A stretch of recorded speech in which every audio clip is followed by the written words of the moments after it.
He looked his wife in the eyes and said, "My ex is coming to our housewarming. If you don't like it, go to hell." The words hit her with a cold violence she didn't expect. Her breath tightened, but her face stayed calm. A stillness born from pain and from the kind of disappointment that stops surprising you. She didn't scream. She didn't plead. In that moment, she understood something she had tried to ignore. This wasn't the first time he had chosen someone else, only the first time he didn't bother hiding it. She glanced at the guest list on the counter, then walked to the closet and pulled out the plain outfit he never noticed. Not to provoke him, but because tonight she refused to vanish inside someone else's choices. A quiet shift moved through her small, steady, irreversible. Before the party ended, something would break, and it wouldn't be her. If anyone has ever watched love fade into silence, this story will feel painfully familiar. And if you want to follow it all the way through, stay close and consider subscribing so you don't miss what comes next. Jordan did not soften after the ultimatum.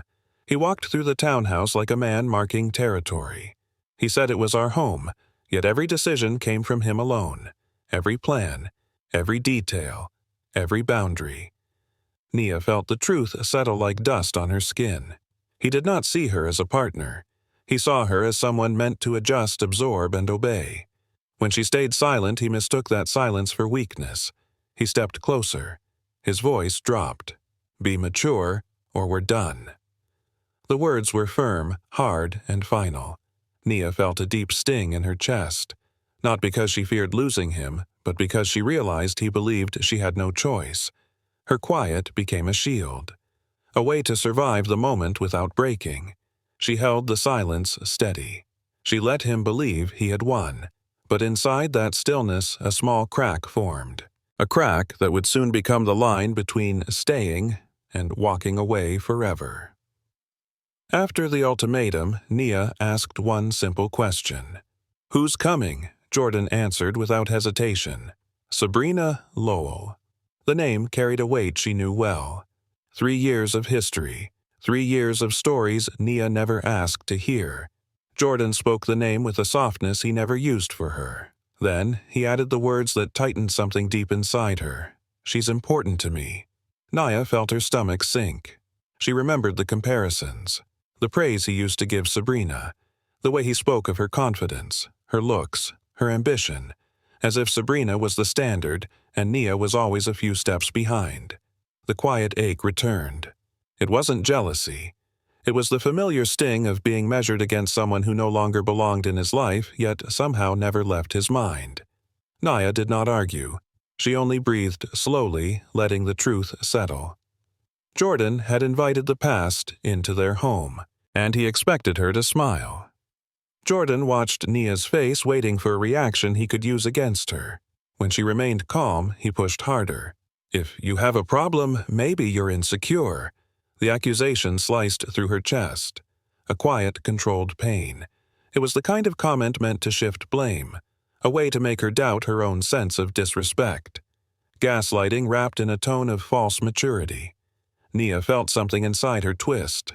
Not sorrow, not fear, something colder, a new understanding. She had spent months trying to be patient, trying to show care, trying to keep peace, and he had mistaken all of it for weakness. She lifted her eyes to him. A small smile touched her lips, a smile without warmth, a smile born from a woman who finally sees the truth. Quiet fury lived behind it, the kind that does not scream, the kind that plans. Jordan seemed relieved by the smile, unaware that it marked the beginning of the end. When Jordan walked into another room, Nia reached for her phone. Her hands were steady.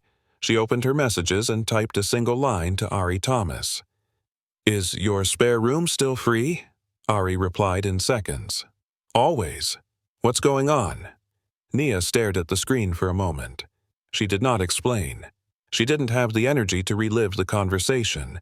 She only wrote, "I may need it soon." Ari answered with one word, "Come." The simplicity of it softened something tight in her chest. Not enough to break her calm, just enough to remind her that someone still saw her worth.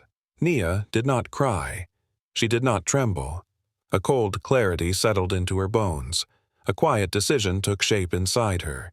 The choice to leave did not happen in one dramatic moment. It happened right here in the silence after disrespect. This text was the first step, the first move away from a life she no longer recognized. The next morning, the house was still, the kind of stillness that comes before a storm.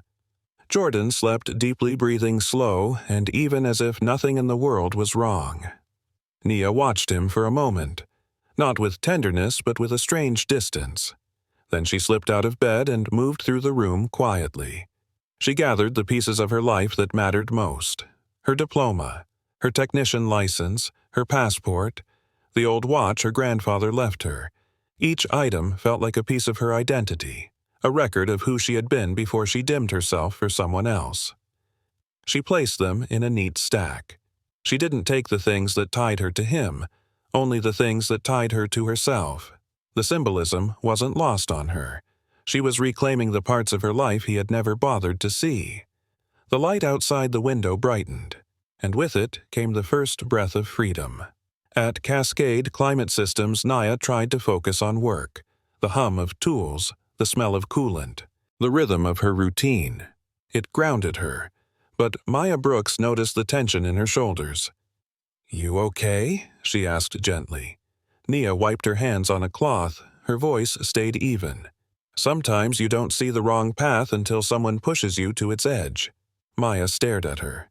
The meaning settled slowly, heavy, sharp. Maya didn't push for details. She knew Nia well enough to sense something serious, something final. She placed a hand on Nia's arm in silent support.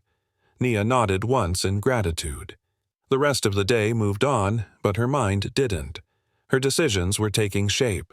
Her path was shifting. And, for the first time in months, she felt the faintest spark of control returning. Not hope, not yet, but a beginning. After work, Nia drove to the bank. The sky over Portland was pale and quiet. She walked into the branch with steady steps. No hesitation, no second thoughts. She logged into the joint account she shared with Jordan. She transferred $500 to cover her portion of next month's rent. A clean, fair exit. Then she opened her personal savings. $12,000. Money she had earned. Money she had protected. She moved every dollar into a new account at Navy Federal. Her chest loosened with the smallest breath of relief. Financial freedom meant emotional freedom. It meant safety. It meant she could leave without fear. As she walked out of the bank, she felt taller, not because anything grand had happened, but because she had taken control of one thing Jordan could never twist: her future. The path ahead was still uncertain, but it was hers again. When Nia returned home, Jordan was surrounded by shopping bags, streamers, lights, plastic cups. He looked excited, almost boyish. "This is our new beginning," he said with a wide smile. He spoke as if the previous night had never happened, as if his ultimatum was nothing but a passing breeze. Nia watched him move around the room. He arranged decorations. He adjusted lighting. He checked the guest list like the perfect host. She offered a small nod, a polite smile. Something inside her had grown colder than the Oregon air. He mistook her silence for cooperation.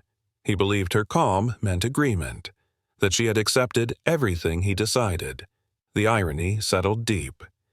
He was celebrating a beginning, and she was preparing for an ending. He didn't notice the distance in her eyes. He didn't sense the shift. He only saw what he wanted to see, and that blindness would cost him everything. As they hung the last set of lights, Jordan checked his phone. "Sabrina confirmed," he said with pride. "She's bringing good Pinot Noir." His voice carried a hint of triumph, as if Sabrina's presence validated him, as if her approval mattered more than Nia's comfort. Nia's expression remained calm. "How nice of her," she said. The words were soft. The tone was steady, but the calm in her voice unsettled him. Jordan paused. His eyes narrowed slightly. He searched her face for frustration, anger, jealousy, anything he could call irrational. But he found nothing. Only quiet. Only stillness. Only a woman who no longer reacted to his provocations. He forced a laugh to cover his discomfort. Yet a faint unease settled into his posture. He sensed something he couldn't name, something slipping out of his control, and for the first time, he wondered if her calm meant danger, not acceptance. That night, Jordan headed to the shower. The sound of running water filled the hallway. Nia moved quietly through the bedroom. Her steps were slow and deliberate. She reached into the closet and pulled out her gym bag, the same bag she carried to service calls. She opened the zipper and placed her laptop inside, then her hard drive, her headphones. A few shirts rolled tight. She checked the hallway. The water was still running. She added her technician license, her documents, the watch from her grandfather wrapped in a small cloth. Her hands did not shake. Her breathing remained steady. She walked to the garage and slipped the bag into her work truck, tucking it behind the driver's seat. Out of sight. Safe. When she returned inside, the water was still running. Nothing looked different. Nothing looked suspicious. The house felt unchanged, yet her life had already shifted. Her exit was no longer an idea. It was a plan. And tonight, she had completed most of it. Quietly. Carefully. 70% of her life was already out the door. Jordan came out of the bathroom with a towel around his shoulders. He didn't notice the faint change in Nia's eyes. He only noticed her calm. "What are you wearing tomorrow?" he asked, as if their world was steady, as if nothing had cracked. Nia kept her voice even. "Navy blue shirt." Jordan smiled. "Perfect. We'll look good together." The word hit her with a strange heaviness. Not because she longed for it, but because it reminded her of a version of them that no longer existed. She felt an ache push against her rib cage, a pressure that almost brought tears to her eyes. But the tears didn't rise. They stayed where they were buried under months of disappointment, suppressed by dignity. She nodded once. Jordan seemed satisfied. He lay down beside her, confident in his illusion of control. Nia stared at the ceiling. She breathed slowly until the ache turned into steel. Tonight, she didn't break. She wouldn't break. She had already learned to cry on the inside. When Jordan fell asleep, Nia reached for her phone. The room was dark, except for the soft glow of the screen. She typed to Ari, "I'm sure about this." There were no explanations, no long messages, just clarity. Ari replied almost immediately. Respect. One word. Stronger than a paragraph. Nia stared at the message. Respect. The very thing she had been begging for without realizing it. The thing she had offered freely but never received in return. A quiet breath escaped her. Not relief. Something colder. Something final. Ari's message felt like an anchor dropped into steady ground. It reminded her that leaving wasn't weakness. It was protection. It was self-worth. Nia locked her phone and lay back on the pillow. Jordan slept inches away, unaware that the final thread between them had snapped. Nia listened to his breathing. She felt nothing. Just the slow, steady confirmation that she was ready. Not angry, not rushed. Ready. Saturday morning arrived with soft gray light over Portland. Jordan moved quickly around the kitchen, excited about the party. He asked Nia to pick up ice and more beer. She nodded and grabbed her keys. Her drive to Safeway felt strangely peaceful. She moved through the aisles without hurry. She picked up 2 bags of ice. She chose a case of local craft beer. She paid in cash.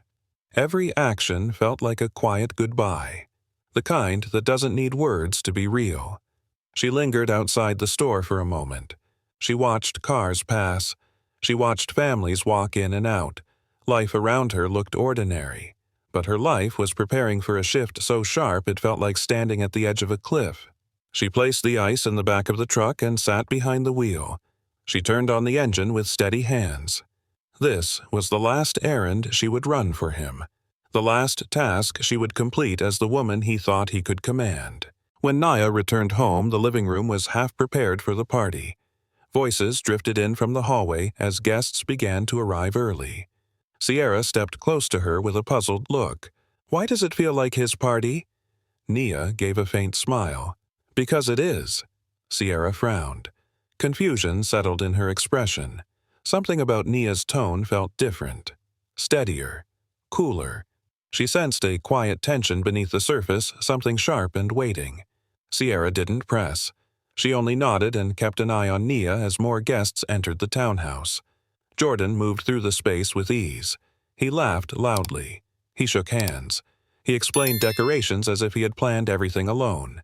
Nia stood near the kitchen counter, calm, observing, detached. Sierra glanced at her one more time. The air around Nia felt charged, like someone had struck a match but hadn't lit the flame yet. Sierra didn't know what was coming, but she felt it in her bones. Something was about to break open. The townhouse filled quickly. Laughter echoed off the walls. Jordan entertained guests like a man hosting his own celebration. People praised the setup. They praised the decorations. They praised Jordan. And when they saw Nia, they praised her too, but for different reasons. "You're so mature," one woman said. Another nodded. Not many would handle this so gracefully. The words slid across Nia's skin like ice. They didn't know the truth. They didn't know she was performing. They didn't know she was standing inside the final hour of a life she had already stepped out of. Jordan mistook every compliment as proof that his choices were justified. He placed a hand on Nia's shoulder with pride as if she were part of his success. She held the calm expression. She offered polite smiles. The irony wrapped around the room like smoke. Everyone saw a mature woman. No one saw a woman preparing her clean escape. The contrast was almost cruel, and yet perfectly fitting. As the afternoon moved toward evening, Jordan checked the time. Sabrina would arrive soon. He smoothed his shirt in the hallway mirror. He looked electric with anticipation. The guests sensed the shift. Conversations softened. People stole glances toward the front door. They looked at Nia as if waiting for something dramatic. Some expected jealousy. Some expected tears. Some expected anger. But Nia remained steady. Her hands moved calmly as she refilled the ice bucket. Her face carried the same quiet expression she held all day. The silence around her felt heavy, almost unnatural, like the room was holding its breath with her. Jordan walked by her again. His smile was wide, his excitement obvious, but his eyes flickered with something else, a small spark of confusion. Her calm unsettled him. It created a tension that no one could name, a tension that sat between them like an invisible wall. The air in the townhouse felt charged, waiting, pressing closer, until even the guests fell quieter without knowing why. Liam approached Nia near the snack table. He studied her carefully as if trying to understand the calm she wore like a second skin. "Not every woman would accept this," he said. His tone held curiosity more than judgment. Nia lifted her eyes to him. Her voice was soft. "I'm just keeping things friendly." The words were simple. The delivery was serene.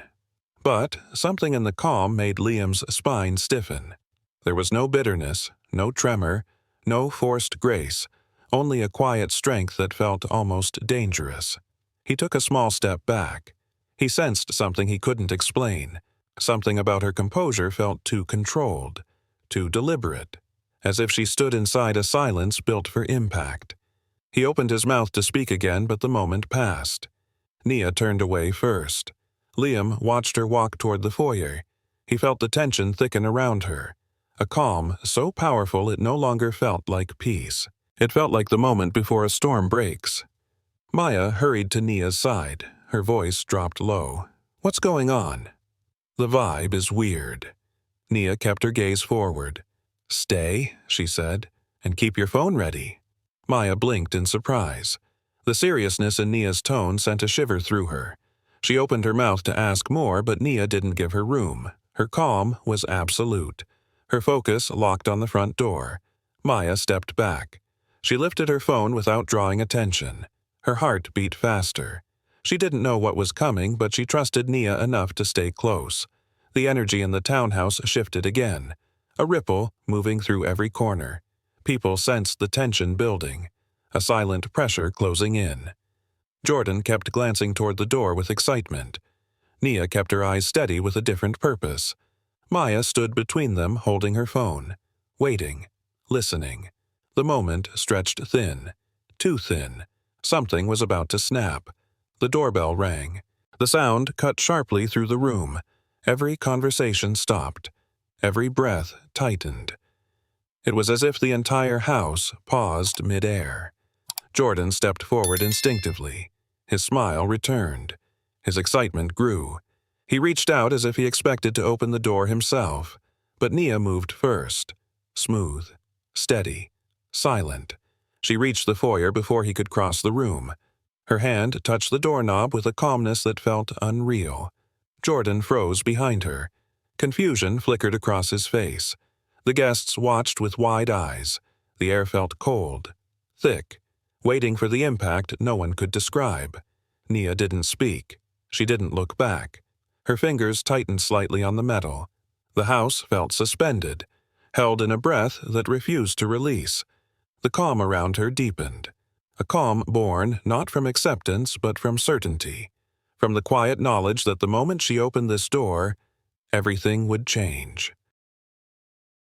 The door opened. Sabrina Lowell stood on the threshold, confident and bright, holding 2 bottles of expensive Pinot Noir. Her smile carried a quiet triumph. "Hey, girl," she began. She didn't finish. Nia stepped forward, took Sabrina's hand, and held it firmly. Her voice was steady. "He's yours now. I'm leaving for good." The words cut through the air like a blade. Sabrina froze. Her smile collapsed. One bottle tilted in her hand. Behind Nia, the townhouse fell into instant silence. Every conversation died. Every breath held still.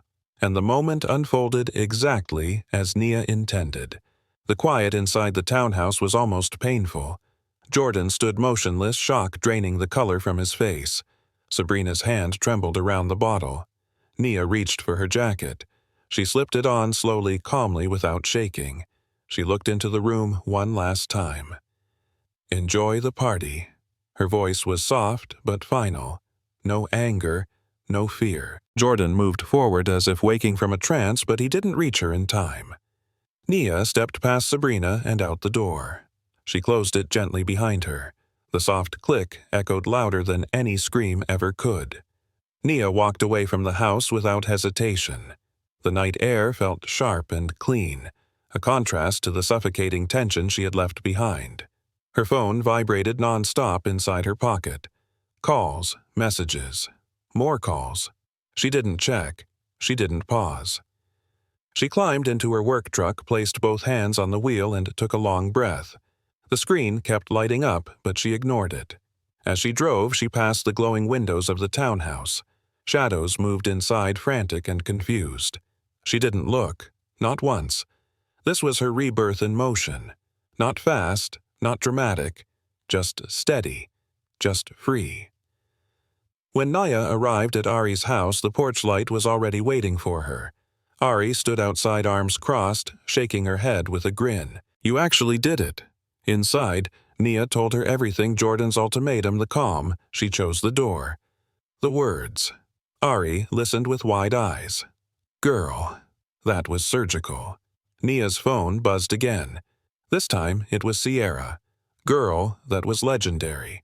The whole place froze. Nia showed the message to Ari, who let out a whistle. Legendary fits. For the first time that night, Nia felt something loosen inside her chest. Not regret, validation. Later, Nia checked her phone again. Jordan had filled it with messages. Pleading, accusing, begging.